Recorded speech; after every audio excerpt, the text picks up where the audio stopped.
আয়াত ২৭। ثم يتوب الله من بعد ذلك على من يشاء والله غفور رحيم।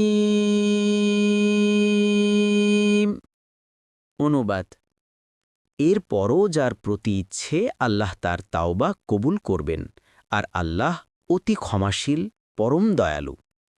১ নম্বর ফুটনোট: এই আয়াতে ইঙ্গিত রয়েছে যারা মুসলিমদের হাতে পরাস্ত ও বিজিত হওয়ার শাস্তি পেয়েছে এবং কুফুরি আদর্শের উপর অটল রয়েছে, তাদের কিছু সংখ্যক লোককে আল্লাহ ইমানের তাওফিক দেবেন।